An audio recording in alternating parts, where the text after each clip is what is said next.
తల్లి గర్భంలో ఒక పిల్ల ఒక బేబీ డెవలప్ అవుతున్నప్పుడు బ్రెయిన్ ఏ నెలలో డెవలప్ అవుతుంది, తల్లి యొక్క పాత్ర ఖచ్చితంగా overall development of the embryo or the foetus ఉంటుంది, అది వేరే కథ. బట్ ఈ బ్రెయిన్ పరంగా కంపల్సరీ తీసుకోవాల్సిన జాగ్రత్తలు ఏంటి? చాలాసార్లు ఇప్పుడు ఏంటంటే మదర్ ఏజ్ ఇంపార్టెంట్. పెద్ద ఏజ్ ఉన్నప్పుడు ఏంటి అంటే డౌన్ సిండ్రోమ్ ఇట్లాంటివి ఎక్కువగా రావచ్చు అంటాం. వాళ్ళలో న్యూరలాజికల్, హార్ట్ పరంగా చాలా డిఫరెన్సెస్ ఉంటాయి. సో యంగ్ ఏజ్లో మామూలుగా ఐడియల్గా అయితే ట్వంటీస్ ఎర్లీ 20స్లో బేబీస్ చాలా హెల్తీగా ఉంటారు అన్నట్టు. సో యంగ్ ఏజ్లో వస్తే చాలా వరకు ప్రాబ్లమ్స్, న్యూరలాజికల్ ప్రాబ్లమ్స్ వచ్చేది తక్కువ. దాంతోపాటు చాలాసార్లు మనకి ఏంటి ఇంపార్టెంట్ అంటే ఇప్పుడు ప్రెగ్నెన్సీ వచ్చింది అని తెలిసేటప్పటికి 1.5-2 months అవుద్ది. Most of the important development ఈ 1.5-2 monthsలో జరిగిపోద్ది. మనకి ప్రెగ్నెంట్ అని తెలిసే లోపే బ్రెయిన్ చాలా వరకు ఫార్మేషన్ అయిపోద్ది. సో ఆ ఏజ్ గ్రూప్లో ఎప్పుడు మేము జాగ్రత్తగా ఉంటాం. ఏదైనా హెడేక్ ఉంది, మెడికేషన్స్ వాడుతున్నాము, అట్లా మెడిసిన్స్ వాడుతున్నాం అనుకోండి, కొన్ని మెడిసిన్స్ మీద ఉండగా బేబీ మీద ఎఫెక్ట్ పడిద్ది. సో మనం ఏంటంటే పెళ్ళయింది, ప్రెగ్నెన్సీ వచ్చే ఏజ్లో అన్నెసరీ మెడిసిన్స్ ఏవి పెద్దగా వాడుకోకూడదు. కొంతమందిలో ఏజ్ ఎక్కువ ఉంది, కొంచెం రిస్క్ ఉంది అంటే ఫోలిక్ యాసిడ్ అని ఒక వైటమిన్ ఉండిద్ది బ్రెయిన్ డెవలప్మెంట్ కోసం. ఫోలిక్ యాసిడ్ ప్రెగ్నెన్సీ రాకముందు నుంచే వాడుకోవచ్చు, దానికి ఏం సైడ్ ఎఫెక్ట్స్ లేవు. సో ఫోలిక్ యాసిడ్ తీసుకుంటే మంచిది. ఎస్పెషల్లీ కొంతమందికి ఫిట్స్ ఉండే వాళ్ళల్లో కొన్ని మెడికేషన్స్ అవన్నీ వాడతాం. ఫిట్స్ వచ్చే వాళ్ళల్లో కొన్ని మెడిసిన్స్ వాడతాం, యాంటీ ఎపిలెప్టిక్ డ్రగ్స్ అని. వాటి వల్ల కూడా బ్రెయిన్ ఎదుగుదల మీద పడవచ్చు. సో వీళ్ళల్లో ఏంటంటే ముందే టాబ్లెట్స్ అన్నీ అడ్జస్ట్ చేసుకొని ఫోలిక్ యాసిడ్ మెడికేషన్స్ ఇవన్నీ వాడుకుంటాం. సో ప్రెగ్నెన్సీలో జాగ్రత్తగా ఉండాల్సిన టైము ప్రెగ్నెన్సీ తెలిసే లోపే. ఓకే, ఎందుకంటే ఏ రోజు బేబీ ఫార్మేషన్ స్టార్ట్ అయితో కీలక అవయవాలన్నీ ఫస్ట్ 12 weeksలో ఫామ్ అయిపోతానే ఉంటాయి. సో ఆ ఫస్ట్ 12 weeks అనేది మనం చాలా ఎస్పెషల్లీ మ్యాన్ మేడ్ ఫస్ట్ 12 weeksలో బ్రెయిన్ చాలా వరకు డెవలప్మెంట్ మెయిన్ పార్ట్స్ వచ్చేస్తాయి, హార్ట్ ఇవన్నీ కూడా. సో ఫస్ట్ 12 weeks కొంచెం మనం అన్నెసరీ మెడికేషన్. ఇప్పుడు ఆటిజం లాంటివి రావడానికి ఆ ప్రైమరీ స్టేజ్ కారణం అవుతుందంటారా? అది కాదు, ఆటిజంకి మల్టిపుల్ కాజెస్ ఉన్నాయి. ఒకటి జీన్స్ అంటాం, ఓకే, అది ఏ స్టేజ్ అనేది మ్యాన్రికం వల్ల అంటారా? మ్యాన్రికం వల్లనే కాదు, మల్టిపుల్ జెనెటిక్ ఫ్యాక్టర్స్ ప్లస్ అంతటికన్నా ఇంపార్టెంట్ ఎన్వైరన్మెంటల్. పుట్టిన తర్వాత మనం బేబీని ఎట్లా హ్యాండిల్ చేస్తాము అనేది మనం మాట్లాడుతున్నామా లేదా. It takes a village to rise a child అంటాం. ఒక ఊరు మొత్తం కావాలి ఒక బిడ్డ ఎదగాలి అంటే. అందరూ మాట్లాడించాలి, మట్టిలో పడి దొరలాలి, అటు తిరగాలి ఇటు తిరగాలి, ఇవన్నీ జరగట్లేదుగా. ఇప్పుడు న్యూక్లియర్ ఫ్యామిలీ, ఇంట్లో మదరు ఫాదరు కిడ్డు ఉంటారు. ఫాదర్ వర్క్ వెళ్ళిపోతారు, మదర్ బిజీగా ఉండిద్ది, బేబీ ఒక్కతే ఆడుకుంటా ఉండిద్ది. సో ఈ ఎన్వైరన్మెంటల్ చేంజ్ల వల్ల, ఎందుకంటే జీన్స్ ఎప్పటి నుంచో ఉన్నాయి కానీ ఆటిజం ఇంత ఎక్కువ లేదు కదా, ఇప్పుడు పెరగటానికి కారణం కమ్యూనికేట్ చేయడానికి జనాలు లేరు చుట్టూ. సో ఆటిజంకి మల్టిపుల్ ఫ్యాక్టర్స్, ఒకటి జెనెటిక్, ఒకటి ఎన్వైరన్మెంట్ అన్నట్టు. సో దీంట్లో మనం చేయగలిగింది పుట్టిన తర్వాత ఇంటరాక్షన్ బాగుండేటట్టు, చుట్టూ గ్రాండ్ పేరెంట్స్ అందరూ, మదర్ కూడా ఎక్కువ మాట్లాడిస్తూ ఉండాలి. ఏం చేస్తున్నా, కిచెన్లో ఉన్నా ఎక్కడున్నా బిడ్డను పక్కన పెట్టుకొని మాట్లాడించుకుంటూ ఉండాలి అన్నట్టు. సో ఇప్పుడు స్టమక్లో వచ్చేటప్పుడు అమ్మ, అక్క అందరూ ఉండేవాళ్ళు, అమ్మమ్మ, నాయనమ్మ, పెద్ద ఫ్యామిలీలు కదా. ఎవరో ఒకళ్ళు, ఇప్పుడు లేదు, అందరూ చిన్న చిన్న ఫ్యామిలీస్ అయిపోయారు. సో ఇప్పుడు స్టమక్లో ఉన్నప్పుడు మాత్రం మేము వరి అయ్యేది డ్రగ్సే, టాబ్లెట్స్, మెడికేషన్స్ మీరేం వాడుతున్నారు అనేది. చాలాసార్లు వచ్చి ప్రెగ్నెన్సీ వచ్చేసింది అంటారు, అప్పటికల్లా మేము వాడుతున్న మెడిసిన్స్ ఉంటాయి కదా, అప్పుడు నేను ఇప్పుడు ఆపుతాను అంటే అప్పటికల్లా కొంచెం టైం గడిచింది కదా. సో ప్రెగ్నెన్సీ టైంలో మెయిన్గా ఏం మెడిసిన్స్ తీసుకుంటున్నాం అనేది చాలా జాగ్రత్తగా ఉండాలి. డైట్ బాగుండాలి, ఫోలిక్ యాసిడ్ సప్లిమెంట్స్ అవసరమైన వాళ్ళు తీసుకోవాలి. కొంచెం వెయిట్ మరీ ఎక్కువ, ఒబిసిటీ అట్లా ఉండకుండా కొంచెం జాగ్రత్తగా తీసుకుంటే సరిపోతుంది. సో ఇంతకుమించి స్పెషల్ ప్రికాషన్స్ ఏమి ఉండవు, డైట్ హెల్తీగా తీసుకుంటే సరిపోతుంది. సో మామూలుగా సమాజంలో ఆడ మగ అనే డిఫరెన్సెస్, ఆడవాళ్ళు తక్కువ మగవాళ్ళు ఎక్కువ అలాంటి అనవసరమైన కన్సెప్షన్స్ నుండి పెర్సెప్షన్స్ నుండి మన లైఫ్లో ఉన్నాయి. ఒక న్యూరాలజిస్ట్గా బ్రెయిన్కి సంబంధించి మామూలుగా మనకి లెఫ్ట్ బ్రెయిన్ రైట్ బ్రెయిన్ అనే ఎలా అయితే డిఫరెన్స్ ఉంటాయో I think left brain is taking care of the right side. part of the body, అవును, and right brain is taking care of the left part of the body. మనకి right side important కాబట్టి dominant left brain. brain. Left brain is very important అవును. మాటకి, especially లాంగ్వేజ్కి. Okay okay okay okay right brain ఏంటంటే creativity. Okay.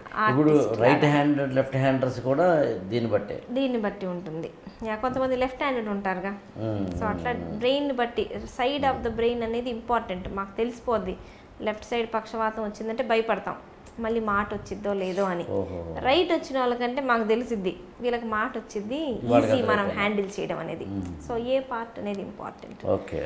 Male బ్రెయిన్కి female brain కూడా differences ఉంటాయి. అదే ఎందుకంటే male chromosomes brain male brain అనేది ఫిజియలాజికల్గా డిఫరెన్స్ ఉంటాయంటారా? స్ట్రక్చరల్ డిఫరెన్సెస్ ఉంటాయి, ఫంక్షనింగ్లో కూడా డిఫరెన్సెస్ ఉంటాయి. ఏ పార్ట్ మోర్ యాక్టివ్ అనేది male brain. Grey matter white matter విషయంలో వాట్ ఎగ్జాక్ట్లీ? గ్రే మ్యాటర్ అంటే సెల్స్, కణాలు ఉండేది.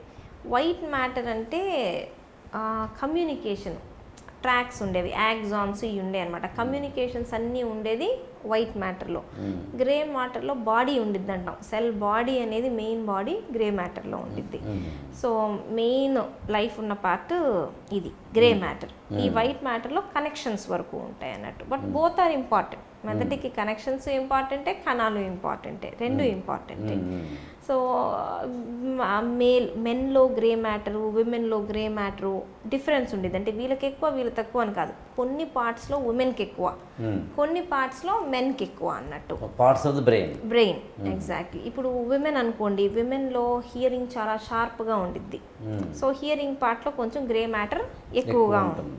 ఎందుకంటే ఇప్పుడు మదర్కి చైల్డ్ వాయిస్ ఏడుస్తున్నారు అని వెంటనే తెలిసిపోద్ది, వినిపించక్కర్లా, ఇంట్యూషన్లోనే తెలిసిపోతుంది చూడండి.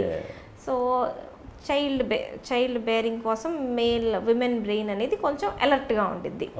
ఇంకొకటి ఇంట్యూషన్స్ అంటాం. మనకి సబ్కాన్షియస్గా కొన్ని జరిగిపోతున్నాయి, తెలిసిపోతుంది, నాకు తెలిసి ఇది ఇట్లా జరిగిద్ది అంటారు. విమెన్లో ఎక్కువ ఉండిద్ది, సబ్కాన్షియస్ మెన్లో కన్నా.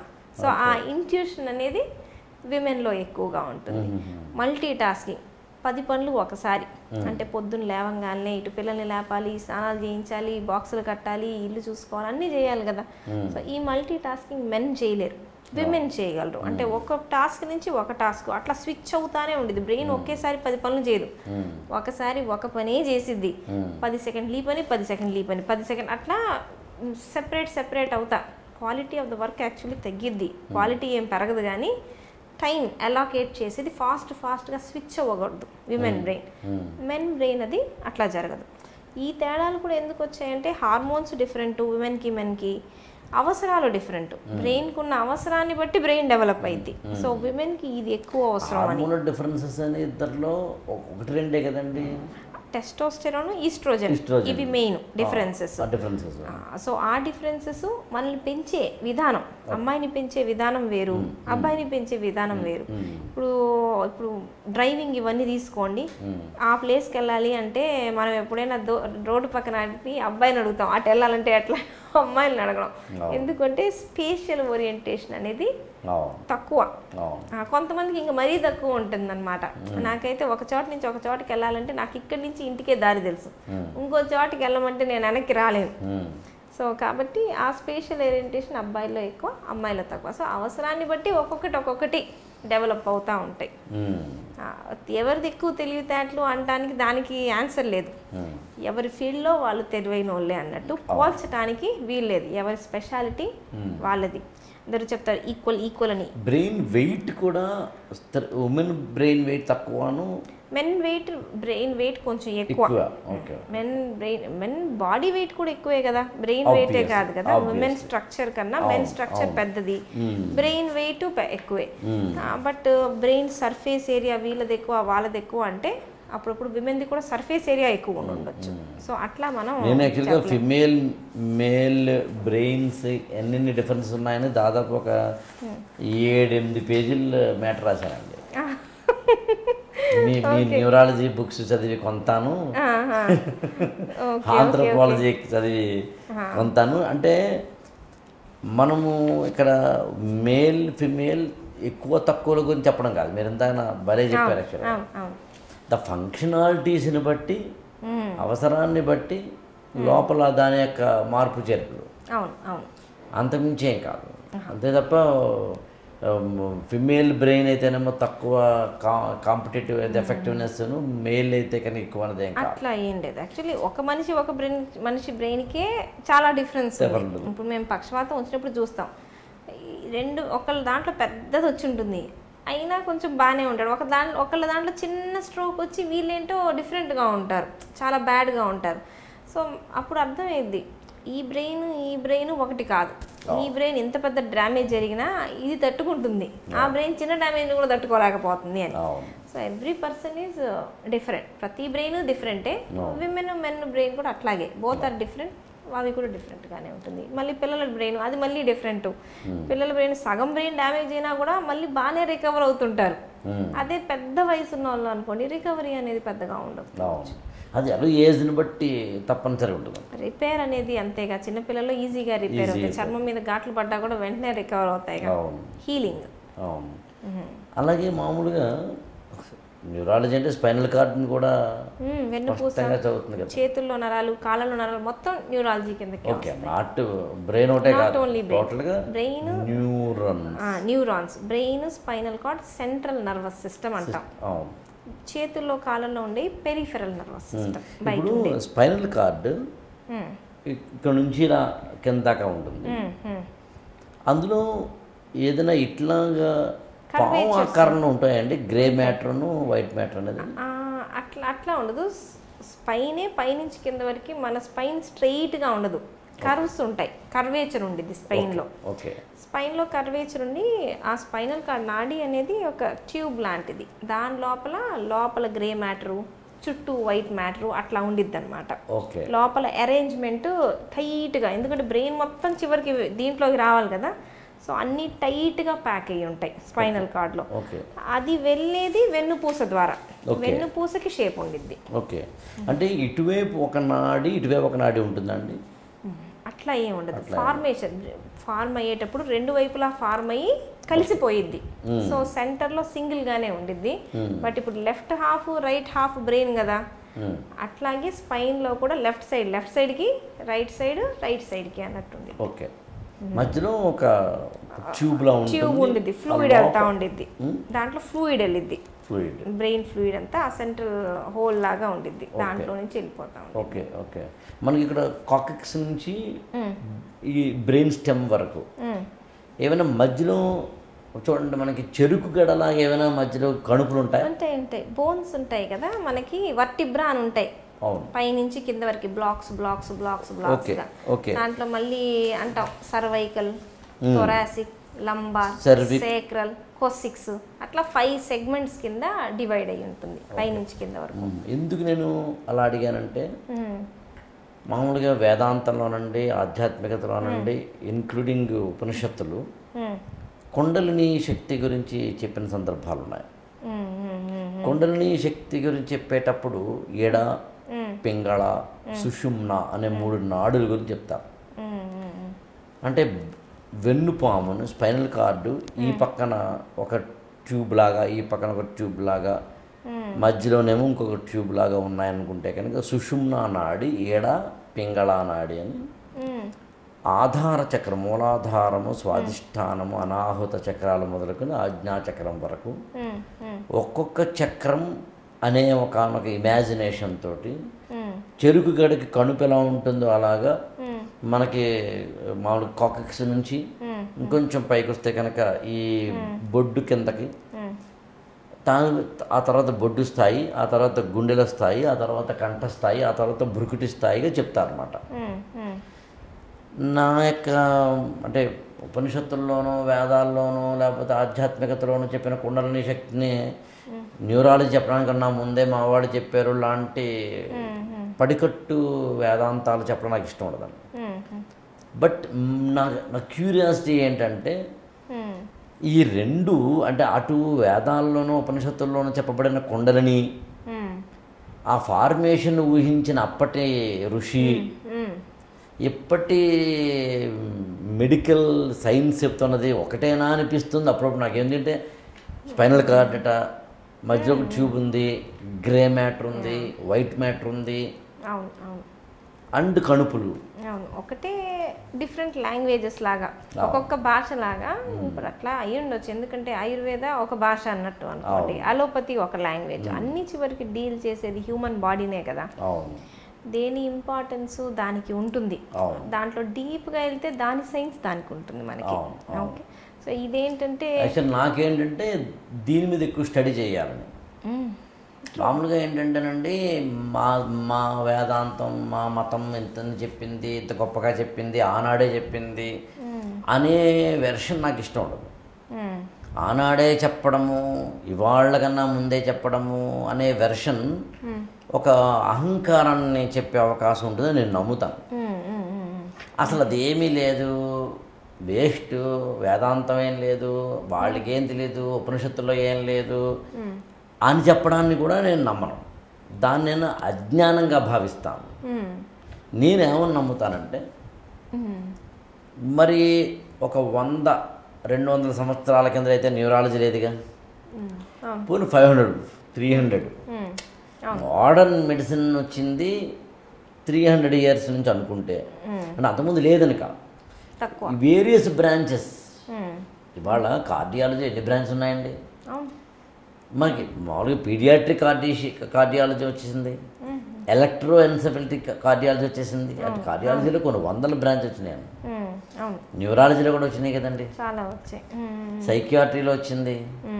ఇలా అన్నిట్లోనూ బ్రాంచెస్ రావడం గల కారణం ఈవెన్ ఆప్థమాలజీ వచ్చింది. అటు తిరిగి మొత్తం మీద నాకు సింపుల్ 3 స్టేట్మెంట్లు చెప్తాను ఈ మొత్తం కన్ఫ్యూజన్కి. ఈ సైన్సెస్ ఇవన్నీ రావడానికన్నా ముందైతే మనిషి ఉన్నాడు, రోగాలు ఉన్నాయి. ఈ ఫిట్స్ అయినా, ఈ ఆటిజం అయినా, ఇంకొకటైనా, ఎన్విరాన్మెంటల్ లాంటి మినహాయిస్తే ఒకప్పుడు మానవుడికి కూడా ఉన్నాయి రోగాలు కానీ, వ్యాధులు కానీ, జబ్బులు కానీ, వట్టెవరి నేమెట్ ఉన్నాయి. అప్పుడు మానవుడు ఏం చేసి ఉండాలి? ఏదో చేసి ఉండాలిగా, బతకాలిగా, క్యూర్ చేసుకోవాలిగా. చేసుకోకుండా ఎలా ఉంటాడు? బతకాలి. కాబట్టి ఏం చేశాడంటే, రెండో స్టేట్మెంట్, తన మీద తాను ప్రయోగాలు చేశాడు. తనను తను అర్థం చేసుకున్నాడు.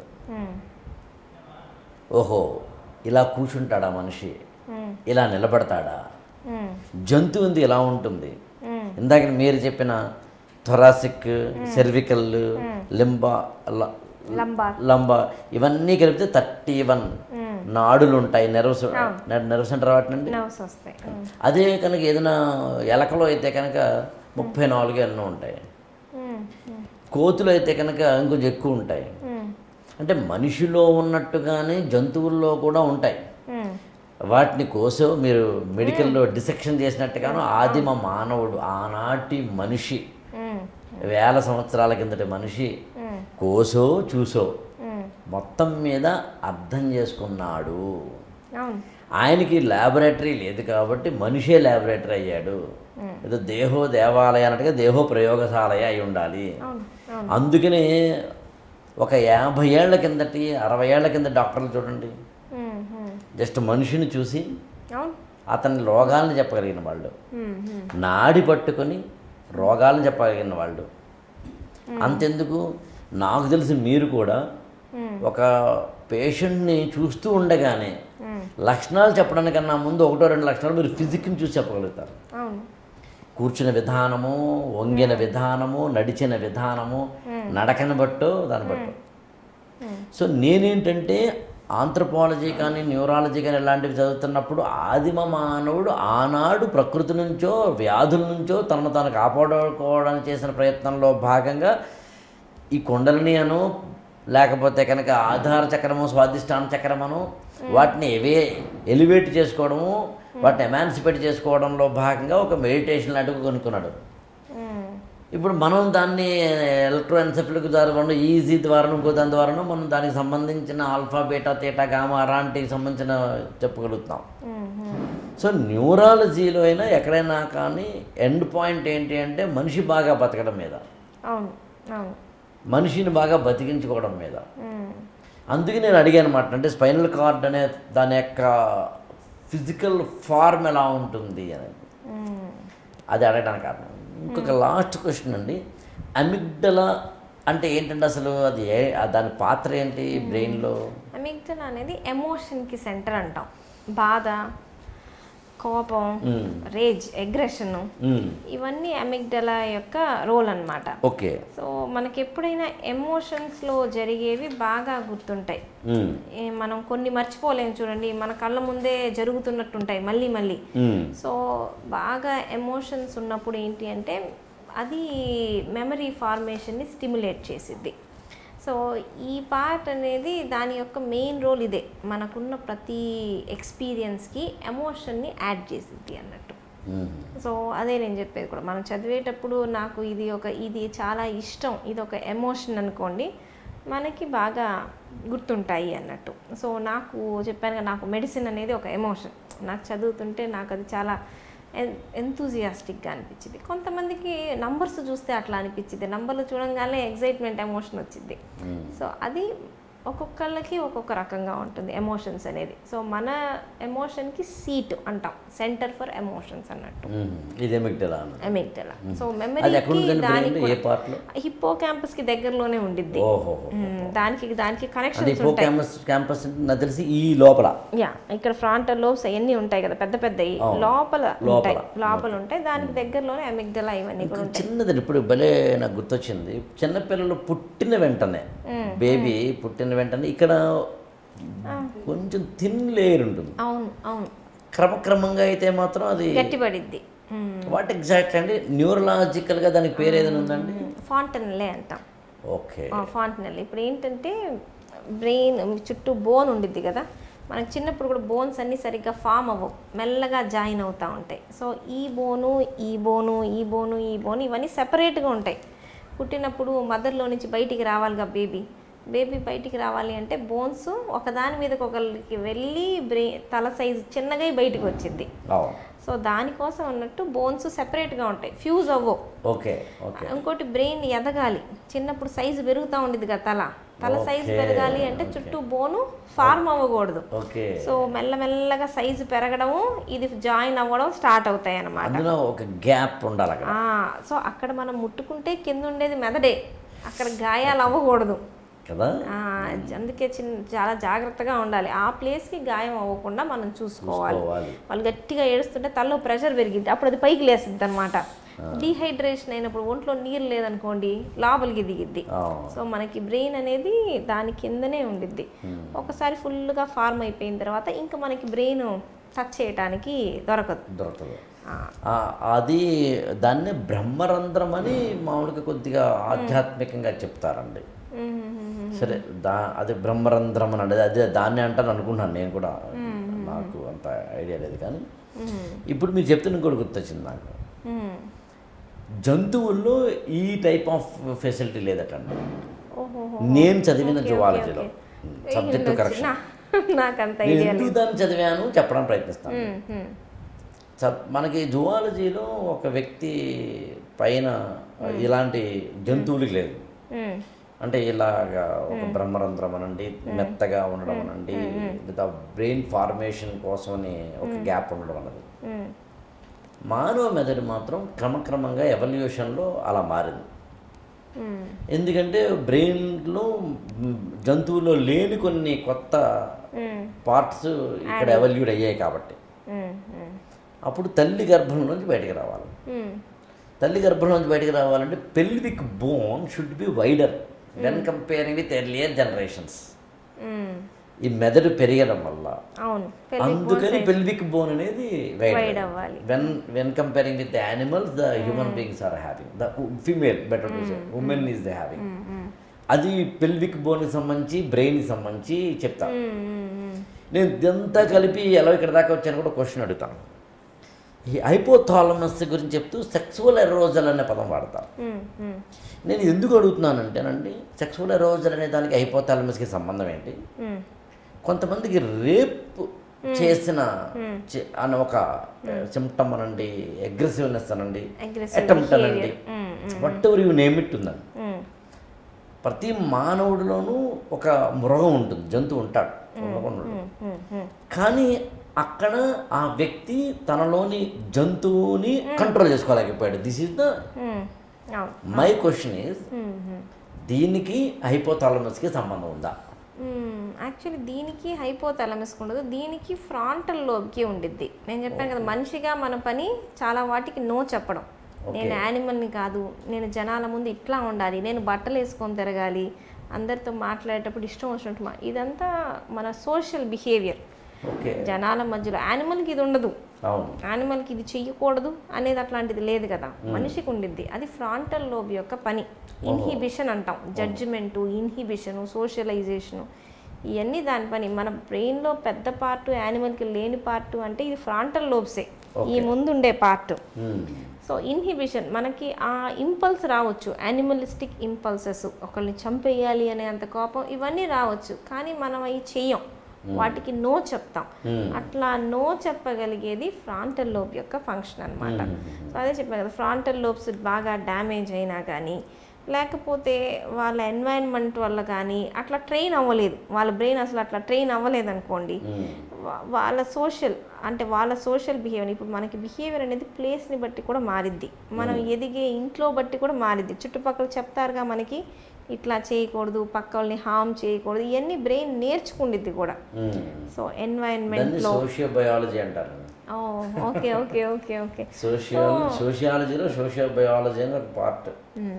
ఇప్పుడు కొన్నిసార్లు ఇప్పుడు క్రిమినల్ ఫోరెన్సిక్ ఇవన్నీ ఉంటాయి, వాళ్ళు ఇంటర్వ్యూ చేస్తారు ఎందుకు వీళ్ళు ఇట్లా చేశారు అనేది.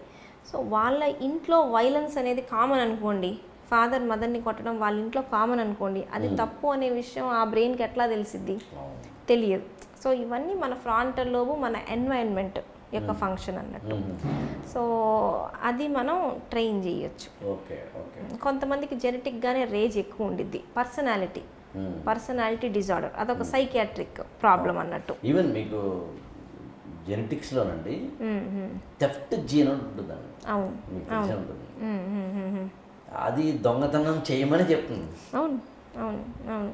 నాకు అప్పుడు అనిపిస్తుంది, అంటే అసలు మనిషి తన తప్పే ఉందండి, కోపం కానీ 50% పుట్టుకతో వచ్చింది, ఆ మిగతా 50% మన సొసైటీ యొక్క పని. అది ఆ న్యూ జనరేషన్ ట్రైన్ చేయడం. అంటేనండి నేను నమ్మేది నలుగురండి సొసైటీ అంటే, అమ్మా నాన్న, పేరెంట్స్, టీచర్స్ అనండి, లెక్చరర్స్ అనండి, ఎడ్యుకేషన్. థర్డ్ ఈజ్ మీరు చెప్పింది చుట్టుపక్కల వాళ్ళు, అంటే ఎన్విరాన్మెంట్. అమ్మ కావచ్చు, అత్త కావచ్చు, అక్క కావచ్చు, అన్నయ్య కావచ్చు, తమ్ముడు కావచ్చు, బామ్మర్ది కావచ్చు, ఫ్రెండ్ కావచ్చు, పక్కింటోడు కావచ్చు, ఎదుటింటోడు కావచ్చు, ఆటో వాళ్ళ కావచ్చు, క్యాబ్ వాళ్ళ కావచ్చు, మనం కలిసిన డాక్టర్ కావచ్చు, మనం కలిసిన లాయర్ కావచ్చు, మనం కలిసిన ఏదైనా ఒక ఎనీ పర్సనాలిటీ ఎవరు కావచ్చు. నాలుగవదండి మతం, రిలీజియన్ మేక్స్. ఆ రిలీజియన్ పాత్ర ఏంటి అంటే మనిషిని సంస్కారవంతం చేసేందుకు వచ్చింది. రిలీజియన్ పుట్టింది అందుకోసమే యాక్చువల్లీ, అంతేగాని దేనికి కాదు, డివైడ్ చేయడానికి కాదు, నేర్పించడానికి యాక్చువల్లీ వచ్చింది. మనిషి అయితే భక్తితోటి లేదా భయంతో మాత్రమే కంట్రోల్లో ఉంటాడు. అవును అవును, రెండు ఉండాలి. ట్రాఫిక్లో వెళ్తున్నప్పుడు పోలీసుడు ఉన్నాడనే భయంతో తప్ప మన నేచర్ కరెక్ట్ కరెక్ట్. అందుకని భయాన్ని భక్తిని రెండింటినీ కలిపి జతకూడింది ఏదైనా ఉంది అంటే మతం. దేవుడు, స్వర్గము, నరకము, పాపము, పుణ్యము. పాపాన్ని పుణ్యాన్ని భలే డిఫైన్ చేశారండి, పెద్దగా ఏం చెప్పలేసాడు. పరోపకారార్థం పుణ్యాయ, పరపీడనం పాపాయ. ఏం లేదు, పక్కోని వేద చూతుంటే పాపం అన్నారు, పక్కోడికి సాయం చేస్తే పుణ్యం అన్నారు, అంతే అయిపోయింది. మనిషిగా బతకడం అంతే. సో న్యూరాలజీ, సైన్సెస్, ఆధ్యాత్మిక, స్పిరిచువాలిటీ, ఎవ్రీథింగ్ మనిషిని మంచిగా పంపించేదే. సో చివరిగా ఒక క్వశ్చన్ అడిగి ఈ ఇంటర్వ్యూ నేను ముగిస్తానండి. ఇప్పుడు మళ్ళీ ఫస్ట్ ఎక్కడ స్టార్ట్ చేసామో అక్కడ ఎండ్ చేస్తున్నాం. యూత్లో అంటే నేను మాట్లాడుతుంది పక్కాగా ఐఏఎస్ ఎగ్జామినేషన్ లాంటి చదువుతున్న స్టూడెంట్స్కి స్పష్టంగా ఈ 3 పనులు చేయండి రా మీ మెమరీ పెరుగుతుంది అంటే టక్ టక్ టక్ అని ఏం చెప్తారండి? స్లీప్, డైట్, మెడిటేషన్, ఎక్సర్సైజ్ కాకుండా, అది ఆల్రెడీ మాట్లాడేసాం కాబట్టి. స్ట్రెస్ తక్కువ ఉండాలి, మీరు గురి పెట్టి అదే చెయ్యాలి అంటారు, కానీ నేను ఎప్పుడు చెప్పేదంటే ప్లాన్ బి కూడా ఉండాలి. ప్లాన్ బి రెడీగా ఉంటే మనం కాన్సన్ట్రేట్ చేయగలం. ప్లాన్ బి అన్నారు కాబట్టి ఇంకో విషయం చెప్తానండి. లేటెస్ట్ ఏంటంటే చెప్పంటారా, ప్లాన్ జెడ్ అండి. అంటే అంటే బీసీ జెడ్ వరకు ఏ పెట్టుకో, పోతే బి పెట్టుకో, అది పోతే సి పెట్టుకో, అది పోతే డి. ప్లాన్ జెడ్ వరకు నువ్వు ఏదోటి ఉండాలి. దీన్ని 2 మాటల్లో చెప్తాను సరదాగా. ఒకటి, నువ్వు పరిగెత్తలేకపోతే నడువు, నడవలేకపోతే నిలబడు, నిలబడడానికి కూడా నీకు పరిస్థితులు లేకపోతే కూర్చో, కూర్చోడానికి కూడా నీకు పరిస్థితులు అనుకూలించకపోతే పడుకో. ఏదైనా కానీ పరిగెత్తలేకపోతే నడవాలి, నడవలేకపోతే నిలబడాలి, నిలబడలేకపోతే కూర్చోవాలి, కూర్చోలేకపోతే పడుకోవాలి, ఏదైనా బతకాలి. You have to have plan B. దీన్ని ఇంకోలా సరదాగా చెప్తానండి. ఒక అతను బస్సు ఎక్కాడు, కండక్టర్ టికెట్ అడిగాడు, టికెట్ ఇచ్చాడు, టికెట్ కొనుక్కున్నాడు. కండక్టర్ అలా వెళ్ళి మళ్ళీ ఇలాగ 10 టికెట్లు మళ్ళీ వచ్చాడు. అన్న ఇంకో టికెట్ ఇవ్వన్నాడు. ఎవరికంటే నాకే అన్నాడు. ఇందాకనే కదా టికెట్ తీసుకున్నావు అంటే, తీసుకున్నానన్నా కానీ పడిపోతే ఇది ఉంటుంది కదా. Plan B. అప్పుడు కండక్టర్ ఇంకో టికెట్ ఇచ్చి ఒక మాట అన్నాడు, ఇది పడిపోతే ఏం చేస్తావు? కంగారు పడకన్నా, నా దగ్గర పాస్ ఉంది, బస్ పాస్ ఉందండి. ఓకే, ఎంతవరకు అది తెలుసు. ఓకే, బాగుంది. కానీ ఇది కూడా పడిపోతే ఏంటి? అందుకనే కదా వెనకాల నా కారు డ్రైవర్ నా కారుతో వస్తున్నాడు. సో అందుకని ప్లాన్ జెడ్ వరకు ఉండాలి. సరేనే, మళ్ళీ మీ దగ్గరికి వద్దాం. ఓకే, స్ట్రెస్ ఉండకూడదు. మీరు చెప్పింది రైట్ అండి. ఇదే గురిపెట్టి చదువు అంటే అదొక ప్రాబ్లం, చదవకపోతే ఇది ఒక ప్రాబ్లం. ఎందుకంటే లిమిటెడ్ కదా, number of seats are limited, చదివే వాళ్ళు అన్లిమిటెడ్, చాలా ఎక్కువ. కాబట్టి అది practical, let us be practical అన్నట్టు. ఇంకా దాంతోపాటు డైట్, ఎక్సర్సైజ్ అన్నీ కవర్ చేసేసారు. ఇంకేం మిగిలింది? స్టడీ టెక్నిక్స్ నేను చెప్పాను కదా, ఎవరి టెక్నిక్ వాళ్ళు డెవలప్ చేసుకోవాలి. ఆ స్టేజ్కి వచ్చారు అంటే 10th నుంచే టెక్నిక్లు డెవలప్ చేసుకోవాలి. అప్పటికల్లా మనం ఏంటో మనకు తెలిసి ఉండాలి. ఎంత పోర్షన్ నేను కావాలి అంటే ఫ్యూచర్ని ప్రెడిక్ట్ చేయగలడం బ్రెయిన్ యొక్క మోస్ట్ బెస్ట్ ఎబిలిటీ అన్నట్టు.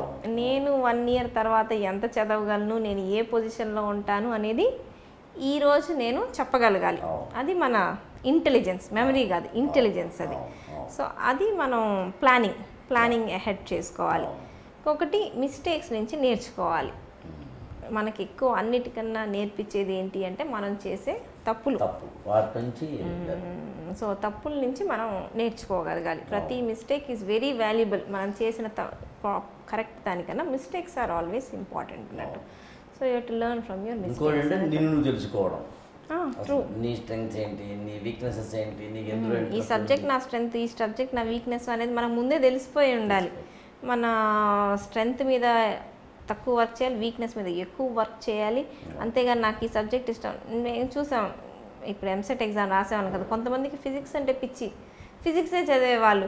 ఎంత ఫిజిక్స్ చదివితే మరి మిగతా 3 సబ్జెక్టులు ఏమైపోతాయి? కెమిస్ట్రీ, బాటనీ, జువాలజీ ఉంది కదా. ఫిజిక్స్ నా వీక్నెస్.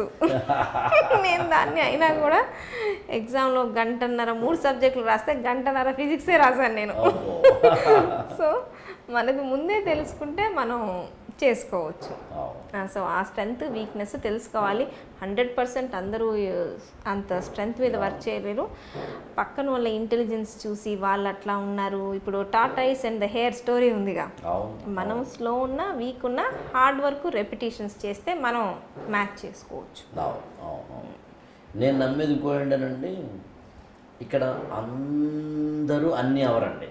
అవును అవును, అందరూ అన్నీ అవరు, కానీ అందరూ వాళ్ళ జీవితాల్లో మాత్రం ఏదో అవుతారు. అది వాళ్ళకి నచ్చింది అవ్వాలి at the end of the day.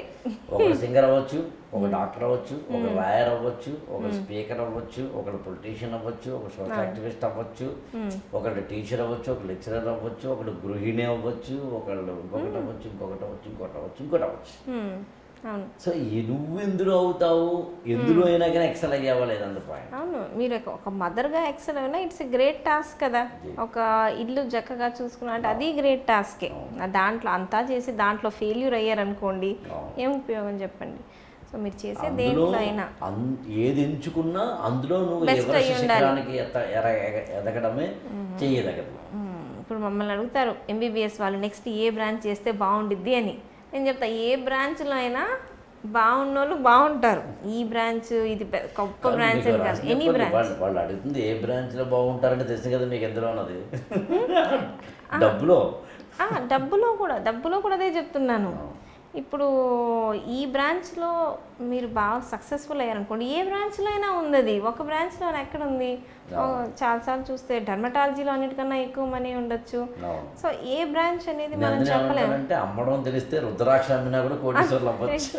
Exactly. So branch important కాదు, ఏ బ్రాంచ్లో అయినా మనం సక్సెస్ఫుల్ అవ్వడం ఇంపార్టెంట్, అంతే. That comes through hard work. Thank you so much అండి సమయం ఇచ్చినందుకు. Thank you. నేను చాలా నేర్చుకున్నాను మీ దగ్గర నుంచి ఈరోజు. మనం అనుకున్నదేగా, వేరే వాళ్ళకి చెప్తే ఎక్కువ నేర్చుకుంటాం, అవునా కదా?